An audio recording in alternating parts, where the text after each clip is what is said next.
in the flocks of his brothers, the son of Bilhah and the sons of Zilpah, his father's wives, and he brought their father a bad report about them.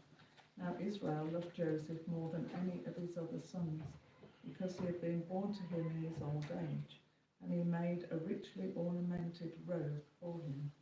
When his brothers saw that their father loved him more than any of them, they hated him and could not speak a kind word to him. Joseph had a dream, and when he told it to his brothers, they hated him all the more. He said to them, "Listen to this dream I had. We were binding sheaves of corn out in the field, when suddenly my sheaf rose and stood upright, while your sheaves gathered round mine and bowed down to it." His brothers said to him, "Do you intend to reign over us? Will you actually rule us?" And they hated him all the more because of this dream and what he had said. Then he had another dream, and he told it to his brothers. "Listen," he said, "I had another dream, and this time the sun and moon and 11 stars were bowing down to me." When he told his father as well as his father rebuked him and said, "What is this dream you had? Will your mother and I and your brothers actually come and bow down to the ground before you?" His brothers were jealous of him, but his father kept the matter in mind. Now his brothers had gone to graze their father's flock near Shechem, and Israel said to Joseph, "As you know, your brothers are grazing the flocks near Shechem. Come, I am going to send you to them." "Very well," he replied.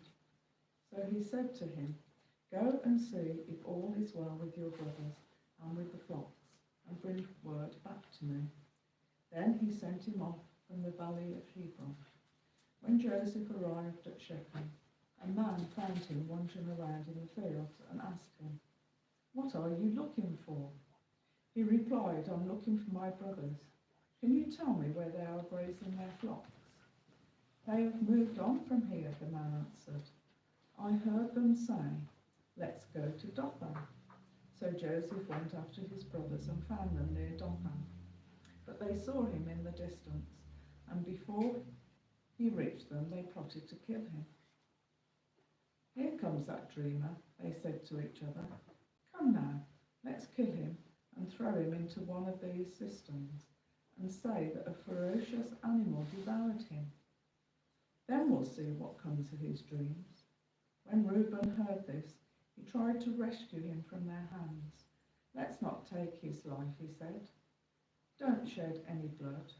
Throw him into this cistern here in the desert, but don't lay a hand on him." Reuben said this to rescue him from them and take him back to his father. So when Joseph came to his brothers, they stripped him of his robe, the richly ornamented robe he was wearing, and they took him and threw him into the cistern. Now the cistern was empty, there was no water in it. As they sat down to eat their meal, they looked up and saw a caravan of Ishmaelites coming from Gilead. Their camels were loaded with spices, balm and myrrh, and they were on their way to take them down to Egypt. Judah said to his brothers, "What will we gain if we kill our brother and cover up his blood? Come, let's sell him to the Ishmaelites and not lay our hands on him. After all, he is our brother, our own flesh and blood." His brothers agreed. So when the Midianite merchants came by, his brothers pulled Joseph up out of the cistern and sold him for 20 shekels of silver to the Ishmaelites, who took him to Egypt. When Reuben returned to the cistern and saw that Joseph was not there, he tore his clothes. He went back to his brothers and said, "The boy isn't there. Where can I turn now?" Then they got Joseph's robe, slaughtered a goat, and dipped the robe in the blood. They took the ornamented robe back to their father and said, "We found this. Examine it to see whether it is your son's robe." He recognized it and said, "It is my son's robe. Some ferocious animal has devoured him. Joseph has surely been torn to pieces." Then Jacob tore his clothes, put on sackcloth, and mourned for his son many days. All his sons and daughters came to comfort him, but he refused to be comforted. "No," he said, In mourning I will go down to the grave to my son. So his father wept for him. Meanwhile, the Midianites sold Joseph in Egypt to Potiphar, one of Pharaoh's officials, the captain of the guard.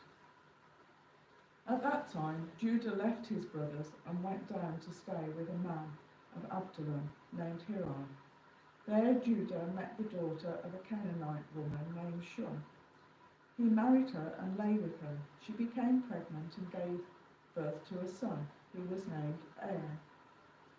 She conceived again and gave birth to a son and named him Onan.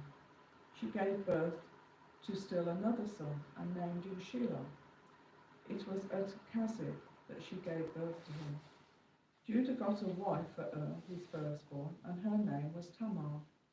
But Judah's firstborn, was wicked in the Lord's sight, so the Lord put him to death.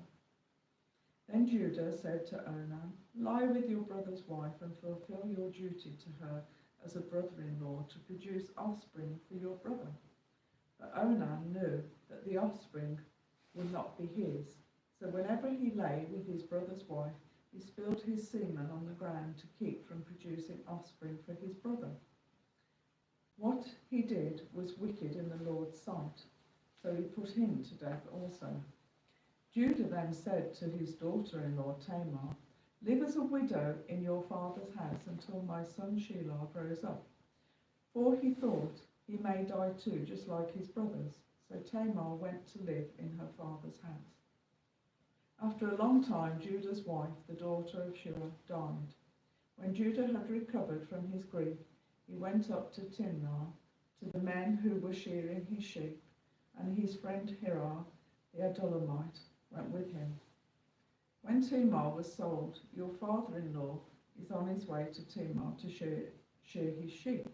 She took off her widow's clothes, covered herself with a veil to disguise herself, and then sat down at the entrance to Enam, which is on the road to Timnah. For she saw that though Shelah had now grown up, she had not been given to him as his wife. When Judah saw her, he thought she was a prostitute, for she had covered her face. Not realizing that she was his daughter-in-law, he went over to her by the roadside and said, "Come, now, let me sleep with you." "And what will you give me to sleep with you?" she asked. "I'll send you a young goat from my flock," he said. "Will you give me something as a pledge until you send it?" she asked. He said, "What pledge should I give you?" "Your seal and its cord, and the staff in your hand," she answered.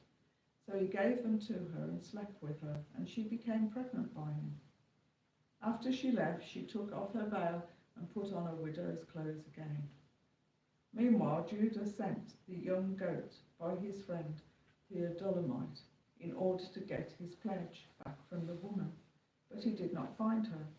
He asked the men who lived there, "Where is the shrine prostitute who was beside the road at Enam?"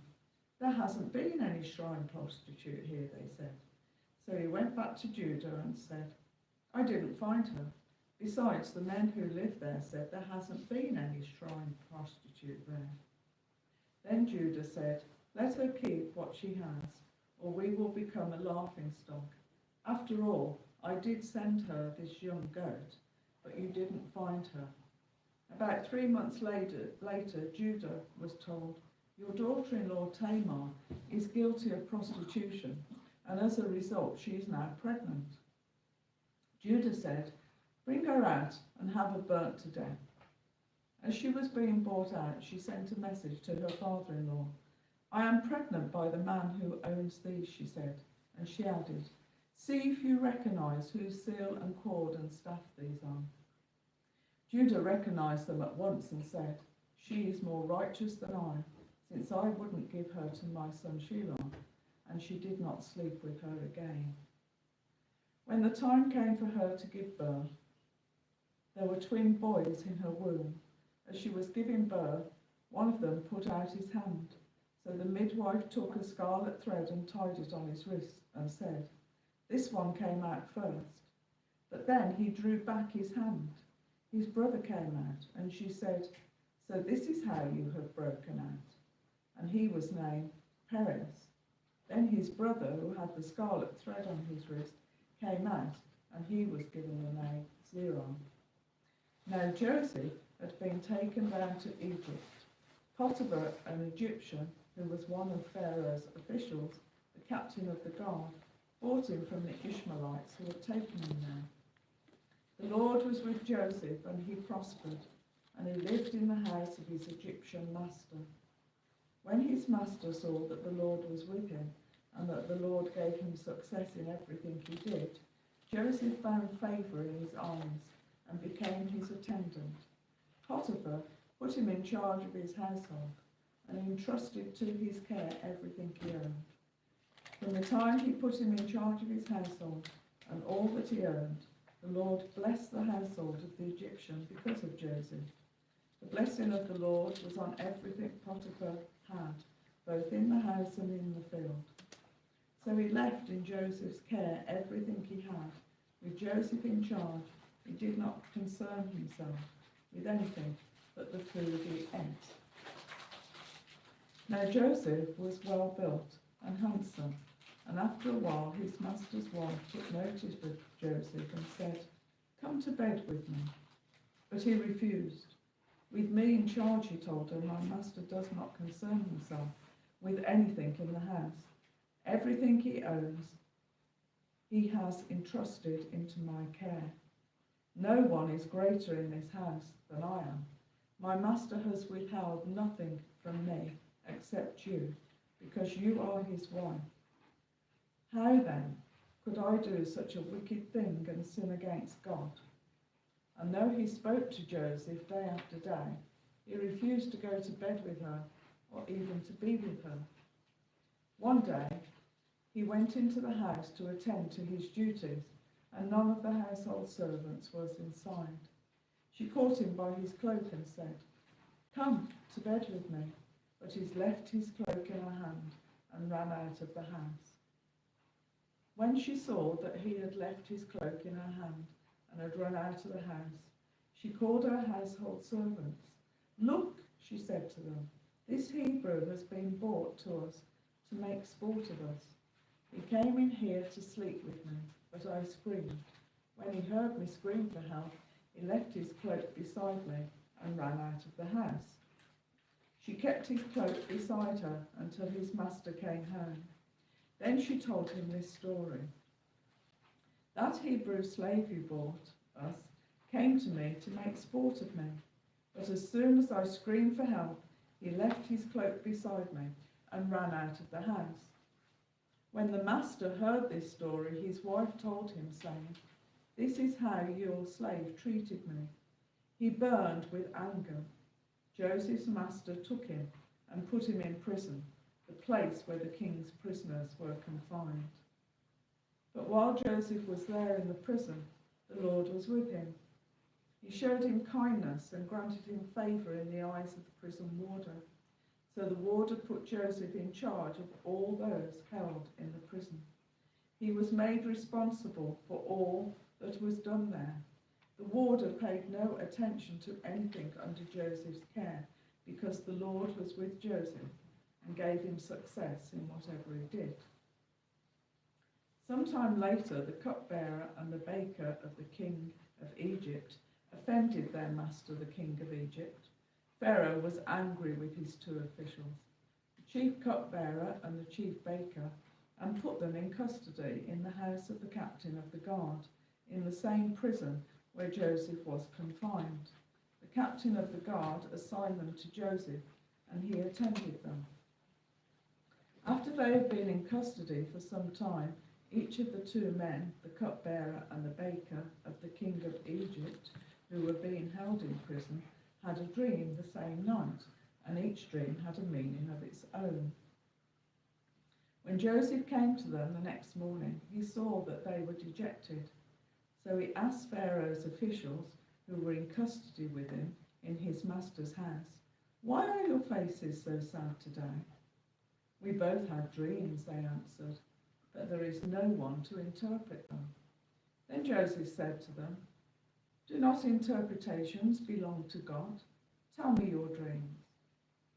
So the chief cupbearer told Joseph his dream. He said to him, "In my dream I saw a vine in front of me, and on the vine there were 3 branches. As soon as it budded, it blossomed, and its clusters ripened into grapes. Pharaoh's cup was in my hand, and I took the grapes, squeezed them into Pharaoh's cup, and put the cup in his hand." "This is what it means," Joseph said to him. "The 3 branches are 3 days. Within 3 days, Pharaoh will lift up your head and restore you to your position, and you will put Pharaoh's cup in his hand, just as you used to do when you were his cupbearer.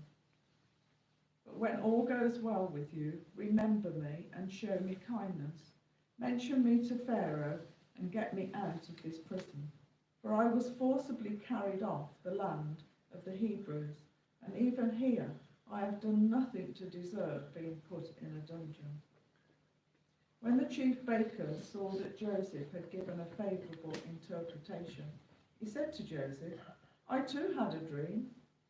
On my head were 3 baskets of bread.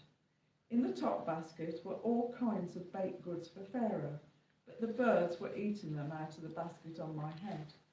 "This is what it means," Joseph said. "The 3 baskets are 3 days. Within 3 days, Pharaoh will lift off your head and hang you on a tree, and the birds will eat away at your flesh." Now the 3rd day was Pharaoh's birthday, and he gave a feast for all his officials. He lifted up the heads of the chief cupbearer and the chief baker in the presence of his officials.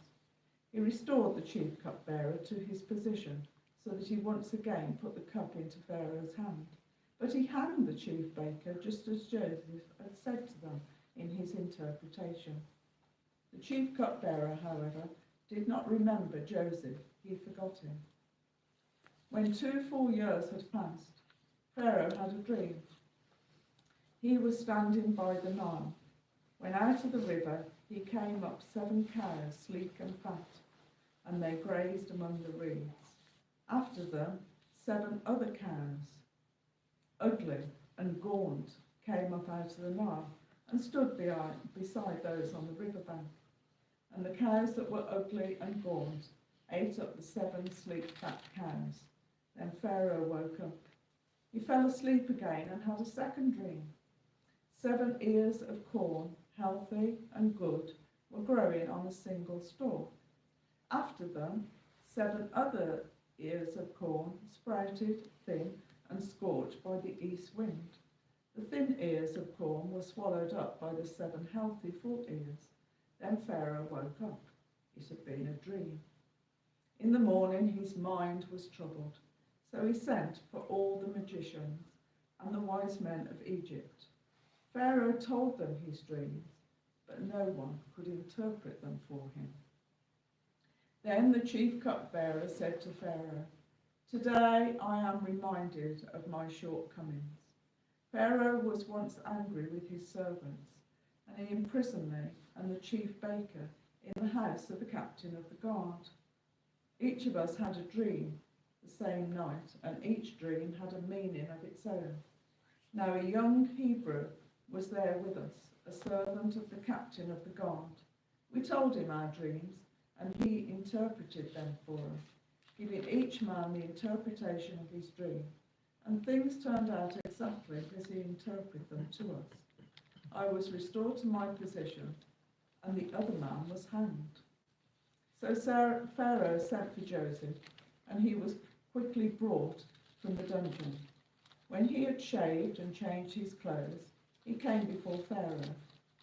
Pharaoh said to Joseph, "I had a dream, and no one can interpret it, but I have heard it said that you can."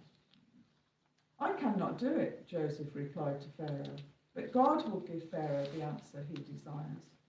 Then Pharaoh said to Joseph, "In my dream I was standing on the bank of the Nile, when out of the river there came up 7 cows, fat and sleek, and they grazed amongst the reeds.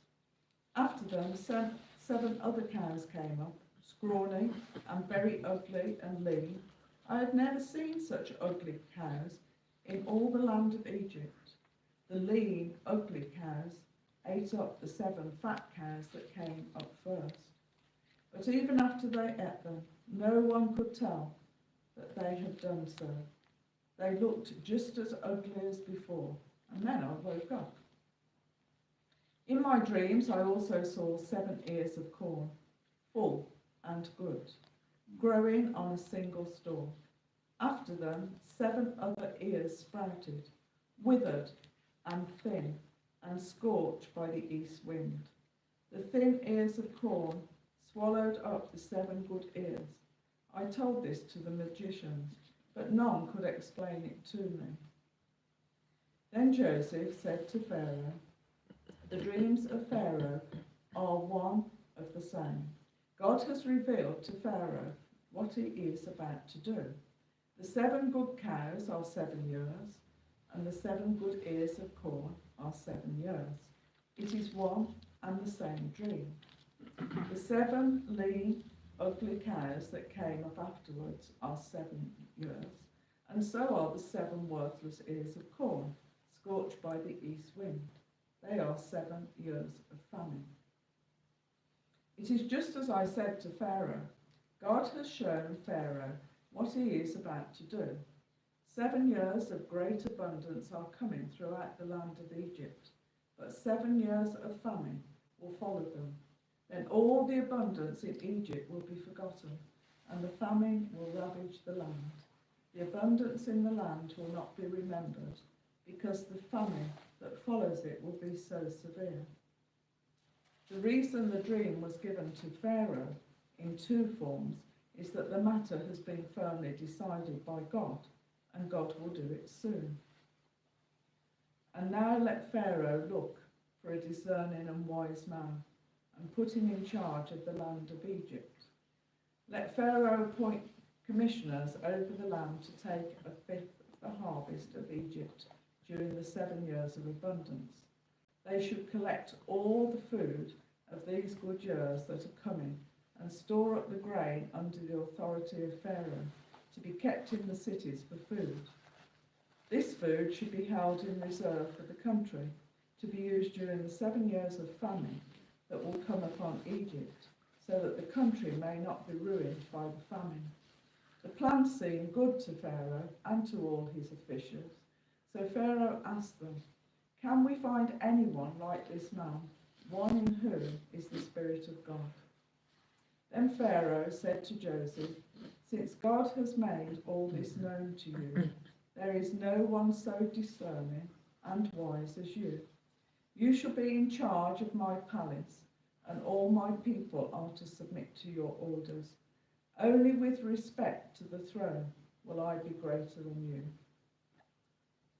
So Pharaoh said to Joseph, "I hereby put you in charge of the whole land of Egypt." Then Pharaoh took his signet ring from his finger and put it on Joseph's finger. He dressed him in robes of fine linen and put a gold chain around his neck. He had him ride in a chariot as his second in command, and men shouted before him, "Make way!" Thus he put him in charge of the whole land of Egypt. Then Pharaoh said to Joseph, "I am Pharaoh, but without your word, no one will lift hand or foot in all Egypt." Pharaoh gave Joseph the name Zephaniah-Paneah, and gave him Asnath, daughter of Potiphar, priest, on to be his wife, and Joseph went throughout the land of Egypt.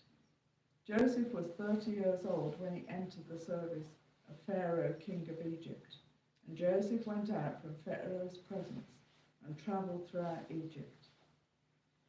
During the 7 years of abundance, the land produced plentifully. Joseph collected all the food produced in those 7 years of abundance in Egypt and stored it in the cities. On each city he put the food grown in the fields surrounding it. Joseph stored up huge quantities of grain like the sand of the sea.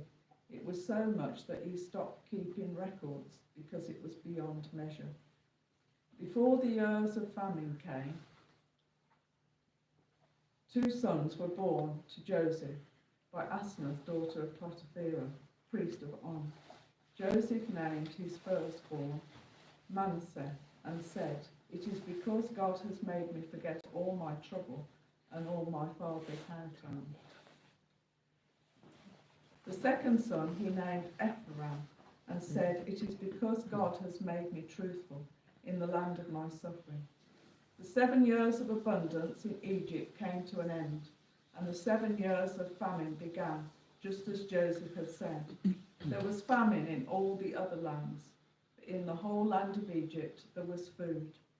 When all Egypt began to feel the famine, the people cried to Pharaoh for food.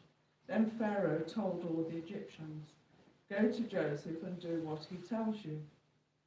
Then the famine had spread over the whole country. Joseph opened the storehouses and sold grain to the Egyptians, for the famine was severe throughout Egypt. And all the countries came to Egypt to buy grain from Joseph, because the famine was severe in all the world. When Joseph learned that there was grain in Egypt, he said to his sons, "Why do you just keep looking at each other?" He continued, "I have heard that there is grain in Egypt.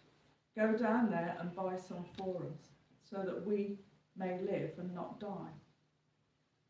Then 10 of Joseph's brothers went down to buy grain from Egypt, but Jacob did not send Benjamin, Joseph's brother, with the others, because he was afraid that harm might come to him. So Israel's sons were among those who went to buy grain, for the famine was now in the land of Canaan also. Now Joseph was the governor of the land, the one who sold grain to all its people. So when Joseph's brothers arrived, they bowed down to him with their faces to the ground. As soon as Joseph saw his brothers, he recognized them, but he pretended to be a stranger and spoke harshly to them. "Where do you come from?" he asked. "From the land of Canaan," they replied, "to buy food." Although Joseph recognized his brothers, they did not recognize him. Then he remembered his dreams about them and said to them, "You are spies. You have come to see where our land is unprotected." "No, my lord," they answered. "Your servants have come to buy food. We are all the sons of one man. Your servant are honest men, not spies." "No," he said to them. "You have come to see where our land is unprotected."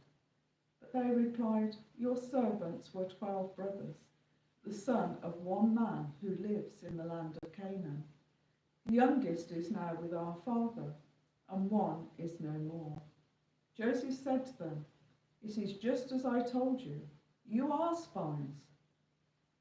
And this is how you will be tested. As surely as Pharaoh lives, you will not leave this place unless your youngest brother comes here. Send one of your number to get your brother. The rest of you will be kept in prison, so that your words may be tested to see if you are telling the truth. If you are not, then as surely as Pharaoh lives, you are spies." And he put them all in custody for 3 days. On the 3rd day, Joseph said to them, "Do this and you will live, for I fear God. If you are honest men, let one of your brothers stay here in prison, while the rest of you go and take grain back for your starving households. But you must bring your youngest brother to me, so that your words may be verified and that you may not die." This they proceeded to do. They said to one another, "Surely we are being punished because of our brother. We saw how distressed he was when he pleaded with us for his life, but we would not listen. That's why this distress has come upon us." Reuben replied, "Didn't I tell you not to sin against the boy? But you wouldn't listen. Now we must give an accounting for his blood." They did not realize that Joseph could understand them, since he was using an interpreter. He turned away from them and began to weep, but then turned back and spoke to them again. He had Simeon taken from them and bound before their eyes. Joseph gave orders to fill their bags with grain, to put each man's silver back in his sack, and to give them provisions for their journey. After this was done for them, They loaded their grain on the donkeys and left. At the place where they stopped for the night, one of them opened his sack to get feed for his donkey, and he saw his silver in the mouth of his sack.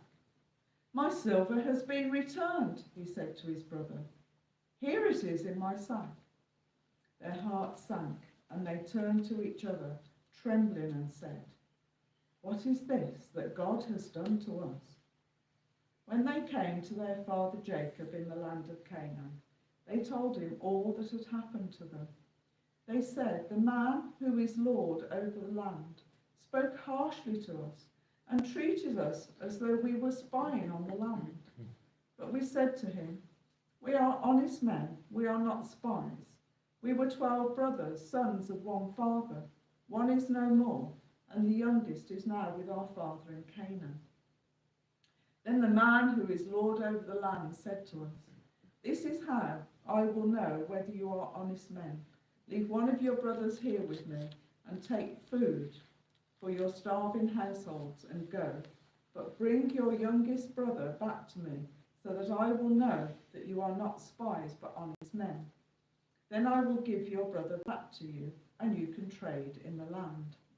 As they were emptying their sacks, there in each man's sack was his pouch of silver. When they and their father saw the money pouches, they were frightened. Their father Jacob said to them, 'You have deprived me of my children.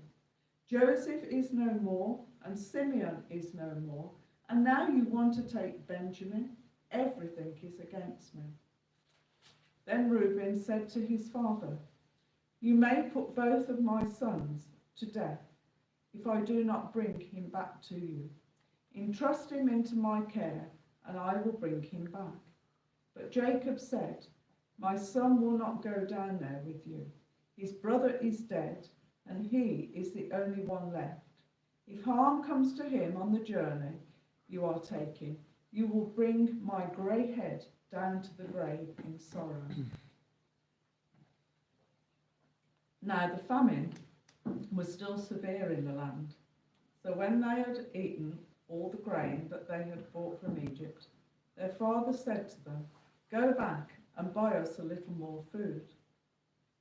But Judah said to him, 'The man warned us solemnly, "You will not see my face again unless your brother is with you.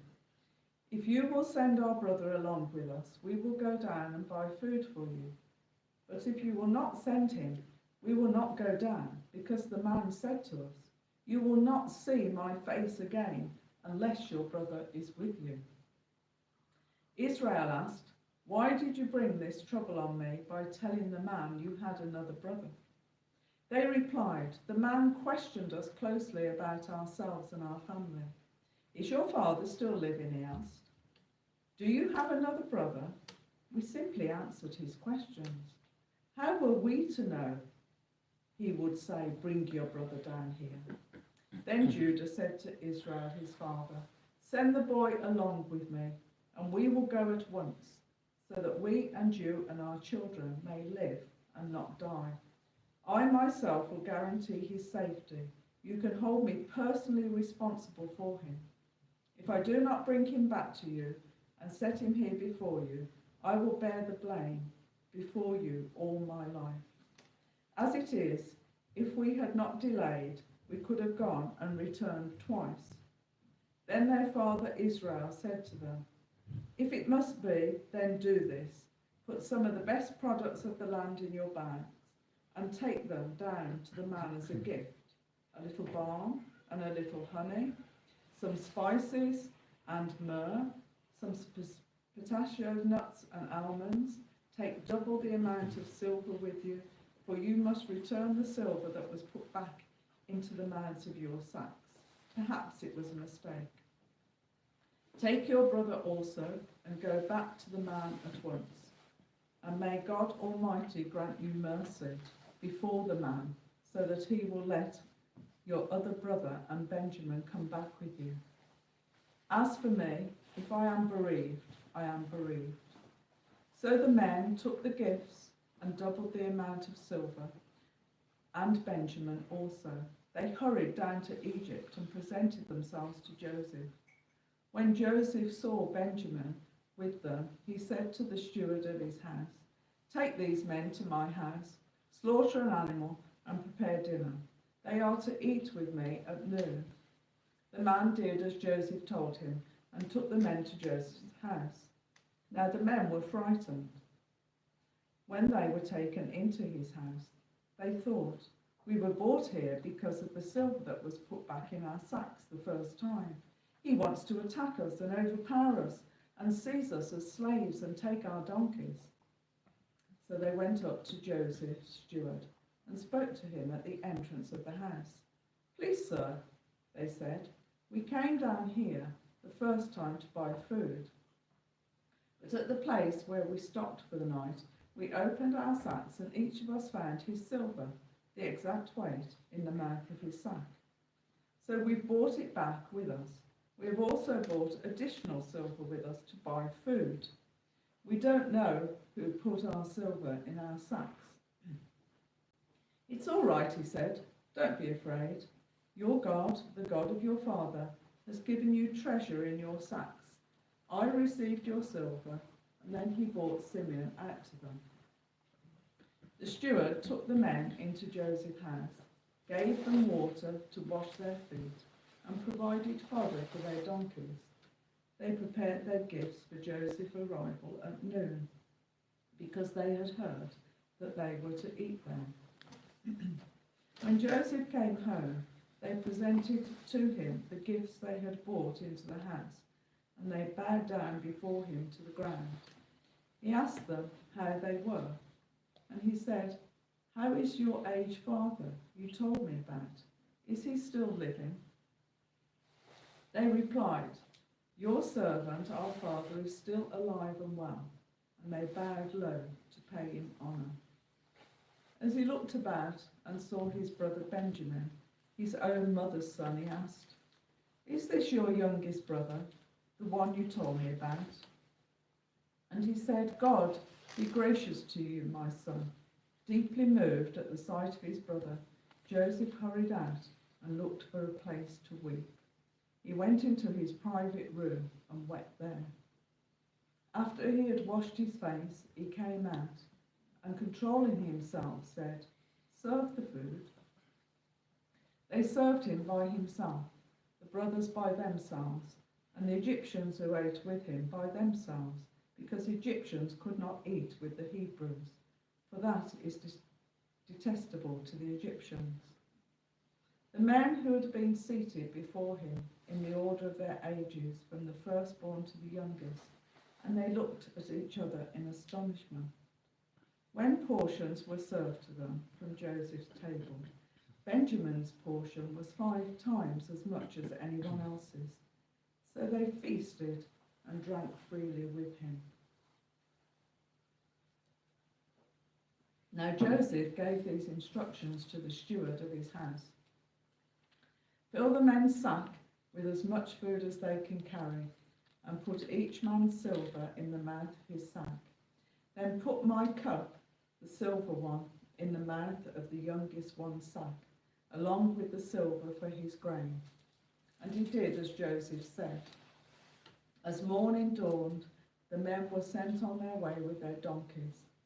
They had not gone far from the city when Joseph said to his steward, "Go after those men at once, and when you catch up with them, say to them, 'Why have you repaid good with evil?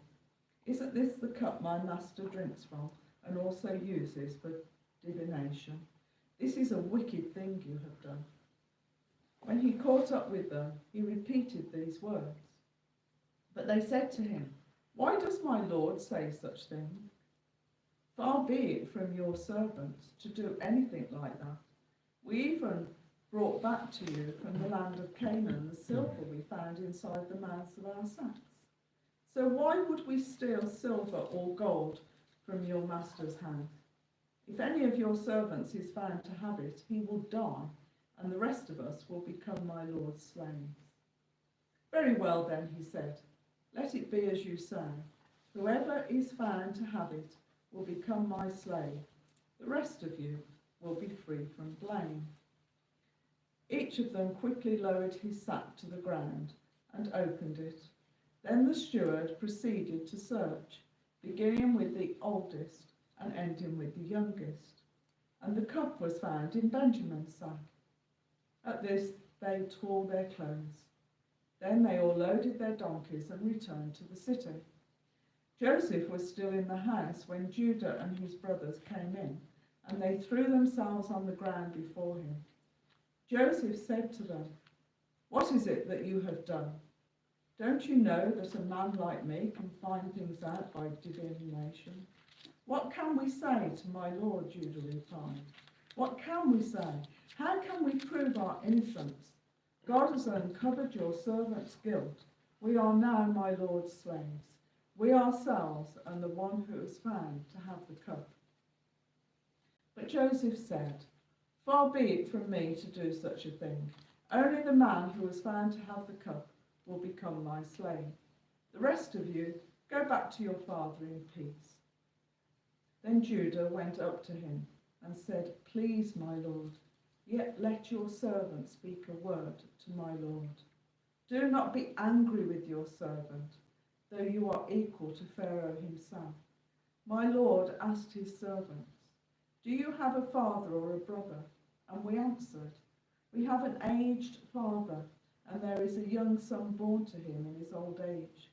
His brother is dead, and he is the only one of his mother's sons left, and his father loves him." Then you said to your servants, "Bring him down to me so I can see him for myself." And we said to the Lord, "The boy cannot leave his father. If he leaves him, his father will die." But you told your servants, "Unless your youngest brother comes down with you, you will not see my face again." When we went back to your servant my father, we told him what my lord had said. Then our father said, "Go back and buy a little more food." But we said, "We cannot go down. Only if our youngest brother is with us will we go. We cannot see the man's face unless our younger brother is with us." Your servant my father said to us, "You know that my wife bore me 2 sons. One of them went away from me, and I said, 'He has surely been torn to pieces,' and I have not seen him since. If you take this one from me too, and harm comes to him, you will bring my grey head down to the grave in misery. So now, if the boy is not with us when I go back to your servant my father, and if my father, whose life is closely bound up with the boy's life, sees that the boy isn't there, he will die. Your servants will bring the grey head of our father down to the grave in sorrow." Your servant guaranteed the boy's safety to my father. I said, "If I do not bring it back to you, I will bear the blame before you, my father, all my life. Now then, please let your servant remain here as my lord's slave in place of the boy, and let the boy return with his brothers. How can I go back to my father if the boy is not with me? No, do not let me see the misery that would come upon my father." Then Joseph could no longer control himself before all his attendants, and he cried out, "Make everyone leave my presence." So there was no one with Joseph when he made himself known to his brothers. And he wept so loudly that the Egyptians heard him, and Pharaoh's household heard all about it. Joseph said to his brothers, "I am Joseph. Is my father still living?" But his brothers were not able to answer him, because they were terrified at his presence. Then Joseph said to his brothers, "Come close to me." When they had done so, he said, "I am your brother Joseph, the one you sold into Egypt.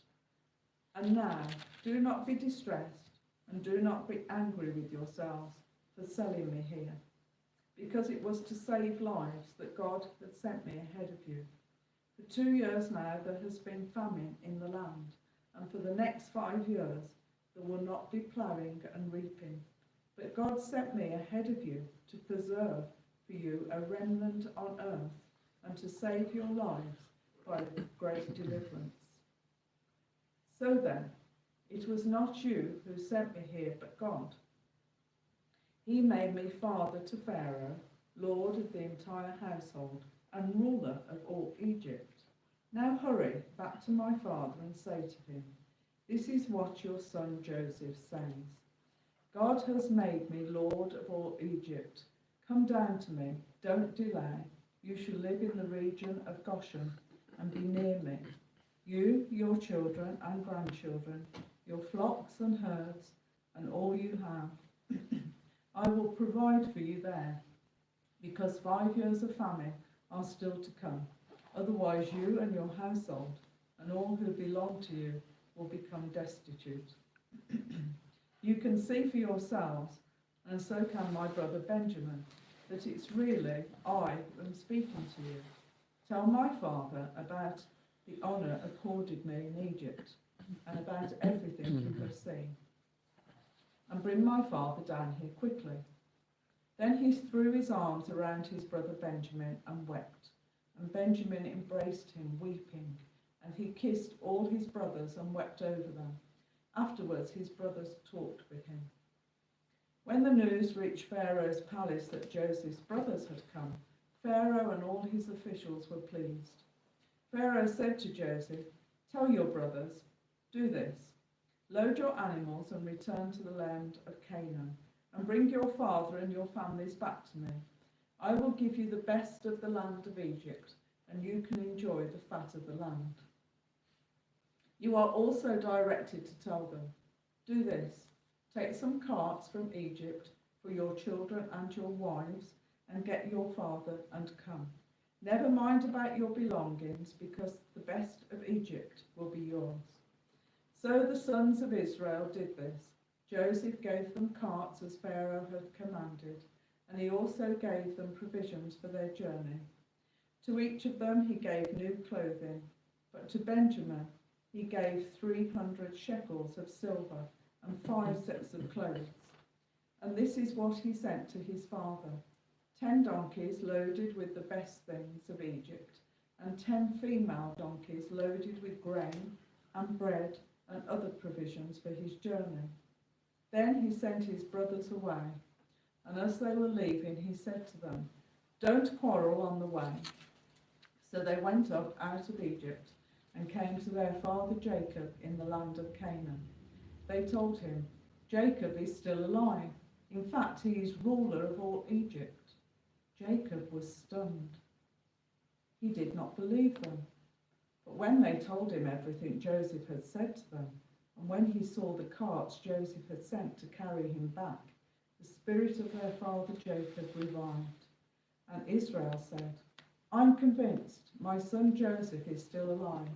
I will go and see him before I die. So Israel set out with all that was his. And when he reached Beersheba, he offered sacrifices to the God of his father Isaac. And God spoke to Israel in a vision at night and said, Jacob, Jacob. Here I am, he replied. I am God, the God of your father, he said. Do not be afraid to go down to Egypt, for I will make you into a great nation there. I will go down to Egypt with you, and I will surely bring you back again, and Joseph's own hand will close your eyes. Then Jacob left Beersheba, and Israel's sons took their father Jacob and their children and their wives in the carts that Pharaoh had sent to transport him. They also took with them their livestock and their possessions that they had acquired in Canaan. And Jacob and all his offspring went to Egypt. He stood with him to Egypt, his sons and his grandsons and his daughters and granddaughters and all the offspring. These are the names of the sons of Israel, Jacob and his descendants who went to Egypt. Reuben, the firstborn of Jacob, the sons of Reuben, Hanok, Palu, Hezron, and Carmi. The sons of Simeon, Jemuel, Jamin, Ohad, Jachin, Zohar, and Shaw, the son of a Canaanite woman. The sons of Levi, Gershon, Kohath, and Merari. The sons of Judah, Onan, Shelah, Perez, and Zerah. But and Onan had died in the land of Canaan. The sons of Perez, Hezron and Hamul. The sons of Issachar, Tola, Pur, Jasub, and Shimron. The sons of Zebulun, Sered, Elon, and Jehiel.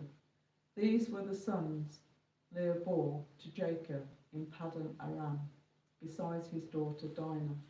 These sons and the daughters of his were 33 in all. The sons of Gad, Zephon, Haggai, Shuni, Esbon, Eri, Arodi, and Areli. The sons of Asher, Imnah, Ishvar, Ishbai, and Berai. The sister was Sarah. The sons of Beriah, Heber, and Machaiah. These were the children born to Jacob by Zilpah, who Laban had given to his daughter Leah, 16 in all. The sons of Jacob's wife, Rachel, Joseph, and Benjamin. In Egypt, Manasseh and Ephraim were born to Joseph by Asenath, daughter of Potipherah, priest of On. The sons of Benjamin, Bela, Becca, Ashbel, Jerah, Naaman, Ehi, Rosh, Mippim, Hoppim, and Ard. These were the sons of Rachel, who were born to Jacob, 14 in all. The son of Dan, Husham. The sons of Naphtali, Jezel, Guni, Jazer, and Shillim. These were the sons born to Jacob by Bilhah, whom Laban had given to his daughter Rachel, 7 in all. All those who went to Egypt with Jacob, those who were his direct descendants, not counting his sons' wives, numbered 66 persons, with the 2 sons who had been born to Joseph in Egypt. The members of Jacob's family, which went to Egypt, were 70 in all. Now Jacob sent Judah ahead of him to Joseph to get directions to Goshen. When they arrived in the region of Goshen, Joseph had his chariot made ready and went to Goshen to meet his father Israel. As soon as Joseph appeared before him, he threw his arms around his father and wept for a long time. Israel said to Joseph, "Now I am ready to die, since I have seen for myself that you are still alive." Then Joseph said to his brothers and to his father's household, "I will go up and speak to Pharaoh, and will say to him, 'My brothers and my father's household, who were living in the land of Canaan, have come to me. The men are shepherds, they tend livestock, and they have brought along their flocks and herds and everything they own.' When Pharaoh calls you in and asks, 'What is your occupation?' you should answer, 'Your servants have tended livestock from our boyhood, just as fathers did.' Then you will be allowed to settle in the region of Goshen, for all the shepherds are